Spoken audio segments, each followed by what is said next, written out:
ज्ञान मूर्ति होने का प्रमाण।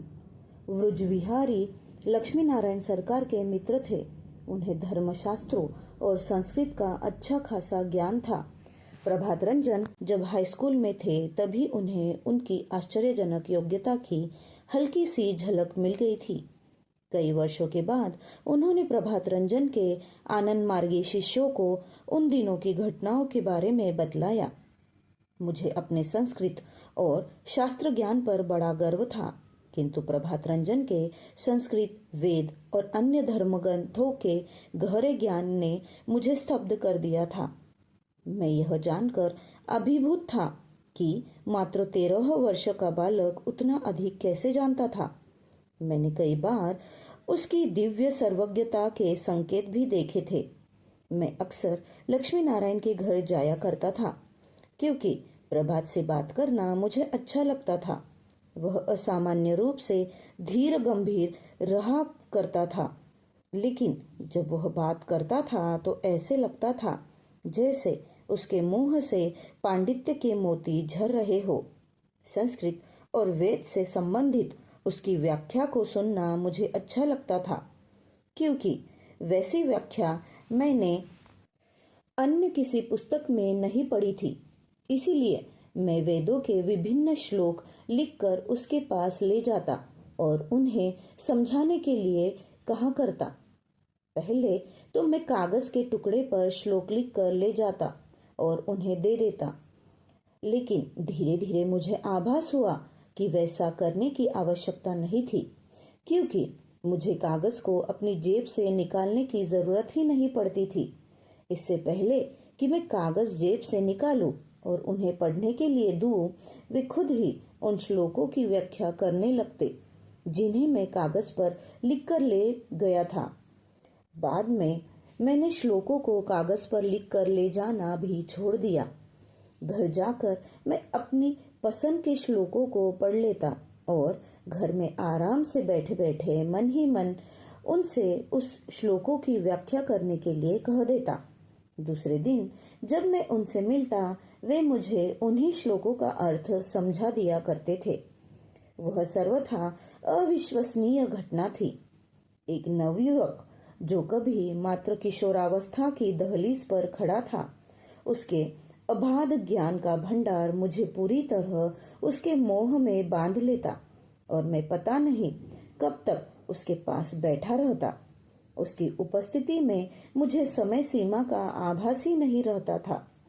सामान्यतः थोड़ा सा ज्ञान पाकर ही लोग अहंकारी हो जाते हैं, लेकिन प्रभात का सबसे बड़ा गुण यह था कि असीमित ज्ञान के बावजूद उनमें लेश मात्र अहंकार नहीं था।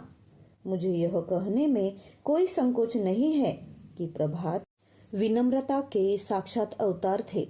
वे अपने गुणों के प्रचार प्रसार को सख्त नापसंद करते थे। इसीलिए जब भी मैं उनसे मिलने जाता तो किसी को भी अपने साथ नहीं ले जाता था। अजीब बात यह है कि लक्ष्मी नारायण भी अपने पुत्र की अद्भुत योग्यताओं के बारे में किसी से बातचीत नहीं करते थे और किसी को प्रोत्साहित भी नहीं करते थे। मैंने प्रभात में एक और गुण देखा। वे सभी के कल्याण के बारे में सोचा करते थे। इस मामले में उन्होंने कभी भी जातिगत भेदभाव या काले गोरे की भावना को प्राश्रय नहीं दिया। वे संपूर्ण जीव जगत की भलाई की फिक्र करते थे। मुझे बहुत जल्द ही इस सत्य का आभास हो गया था कि वे साधारण व्यक्ति नहीं वरन एक दिव्य व्यक्ति थे। उनके अद्वितीय गुणों से प्रभावित होकर मैं उन्हें कभी ज्ञान मूर्ति और कभी शुभ मूर्ति कहकर संबोधित करता था।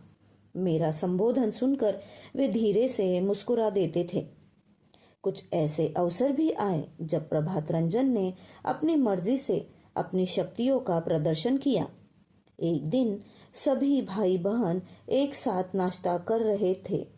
उनकी पालतू बिल्ली अचानक कूदकर डाइनिंग टेबल पर चढ़ गई और वहां रखी थाली पर मुंह मारने की कोशिश करने लगी। प्रभात रंजन ने पूछा, क्या तुम लोग कुछ मजा लेना चाहते हो? फिर उन्होंने अपनी उंगलियों से चुटकी बजाई और बिल्ली जहां थी जैसे थी वैसे ही मूर्ति की तरह जड़वत स्थिर हो गई। लोगों को आश्चर्य तो हुआ, लेकिन सभी उस नाटकीय स्थिति से खुश हो गए। उन्होंने बिल्ली को डराकर भगाने की कोशिश की, किंतु बिल्ली उसी तरह निश्चल खड़ी रही। उसी बीच आभा रानी रसोई घर से वहां पहुंची और वहां की स्थिति को देखकर उन्होंने बुबू से झिड़क कर कहा, बुबू, क्या तुम उसे मार डालोगे? उसे जाने दो। प्रभात रंजन ने पुनः अपनी उंगलियों से चुटकी बजाई और बिल्ली टेबल से कूदकर भाग गई। आभा रानी अपने काम में व्यस्त हो गई, जैसे कुछ हुआ ही नहीं था।